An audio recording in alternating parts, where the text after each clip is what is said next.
Hello friends, I'm the Holy Bleach, and today I'll be reading part 10 of the series Is There Anything Left of Patton by Snow Dice. This part is called, But What Does It Mean? Standard notes for Zombie Apocalypse AU and Patton is a Zombie. I am once again apologizing for background noise because yes, I am still in my car, and yes, it is still raining. Also dogs.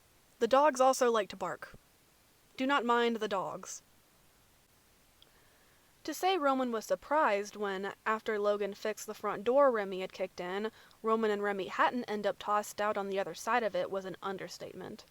He'd done his best to apologize to Logan about the incident, but Logan had blown him off, not seeming to want to talk about it other than to tell Roman that he and Remy were to stay downstairs.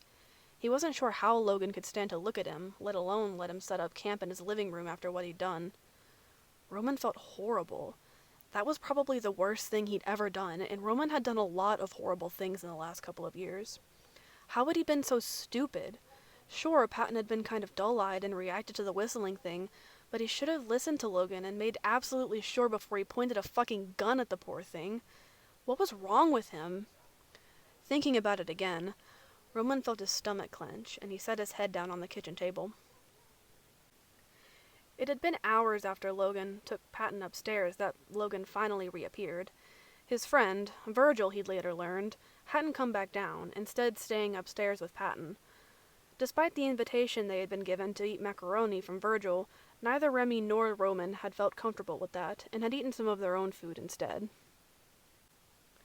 Roman had expected to get kicked out then and there, but then Logan showed them the living room and the study, and told them they could sleep in the living room, and headed back upstairs with barely a mention of Patton. Somehow their tenuous relationship from before the apocalypse was enough for Logan to look past the very rude way Roman had introduced himself to his boyfriend. It was very kind of him, and very lucky for Roman and Remy because Logan had an unbelievably put-together house. He had a fucking microwave.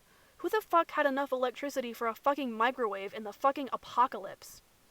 It was like stepping back in time 2 years standing in this house. It was almost eerie. Of course, he'd only been here for 2 days. Maybe he'd get used to it eventually.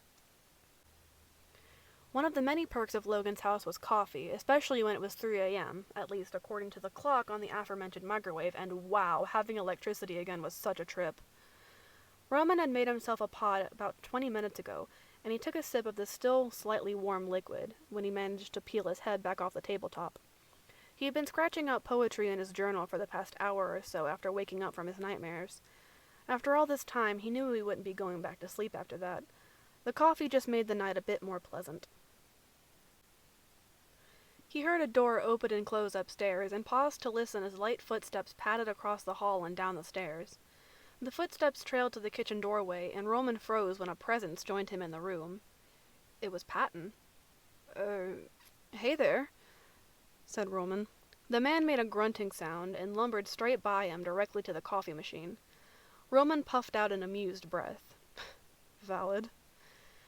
He turned his eyes away and started chewing on the back of his pen as he heard the man grab one of the mugs nearby and pour himself a cup of coffee. He glanced up to see him taking a long drink of it. Patton set the mug down when it was drained and stared at Roman for a long moment without blinking. He did not speak at any point. Instead, he turned to the kitchen cabinets and grabbed a pot. "What are you cooking?" Roman asked. He didn't respond verbally, just grabbed a box of macaroni and cheese out of the cabinet. "Ah, I see," Roman responded. He watched as Patton started filling the pan with water and set it on the stove to boil.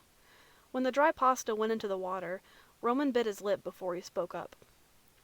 "I am, sorry about the whole insisting you were a zombie thing. I was out of line. It's just, a bit of a stressful time, and I've seen a lot, too. I'm pretty sure I have a major case of PTSD at this point." He ran a hand through his hair and gave a half-smile.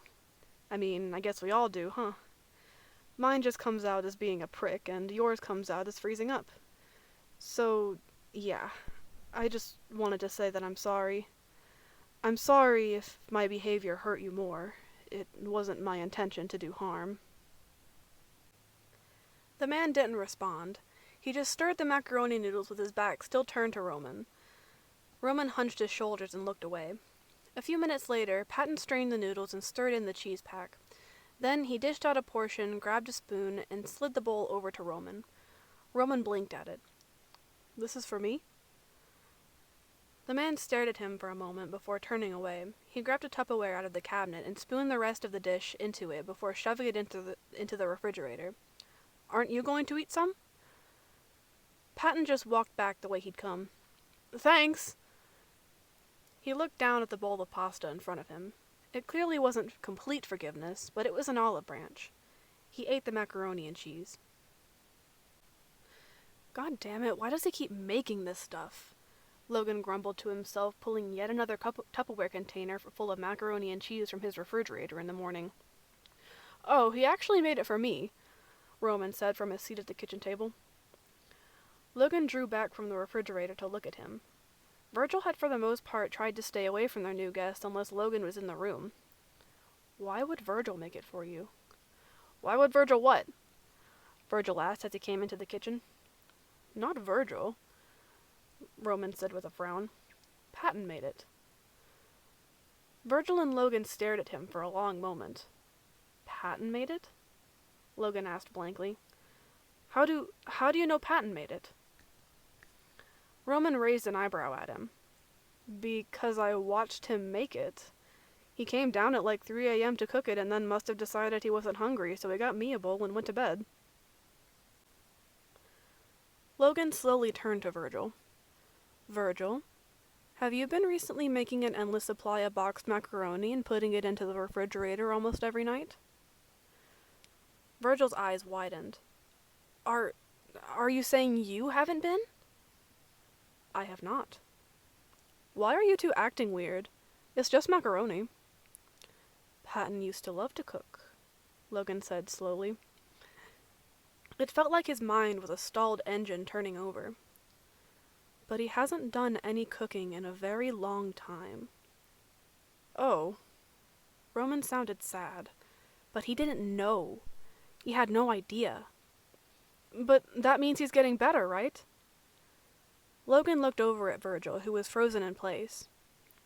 "Perhaps." "Oh, it'll be fine, Logan. He doesn't know how to open a door, Logan," Logan whispered harshly to Virgil in the upstairs bathroom 10 minutes later. "Yeah, well, forgive me. I also didn't know he knew how to make fucking macaroni and cheese," Virgil spat, waving his hand around. "Oh God, he could have escaped," Logan said, bracing his arm on the wall and squeezing his eyes closed. "He could have just wandered out the door and we never would have found him again." Virgil sighed. "Yeah, well, he didn't, okay? He just made macaroni and cheese. A lot of macaroni and cheese." "Why has he been plaguing our lives with macaroni and cheese?" Logan snorted out a laugh. I have no idea." He started to laugh in earnest, doubling over with it. Virgil slapped him on the back a couple of times. "Logan, you okay, buddy?" "I'm fine. This is fine. Better than fine. It's good. Cooking even nonsensically still implies some sort of higher brain function.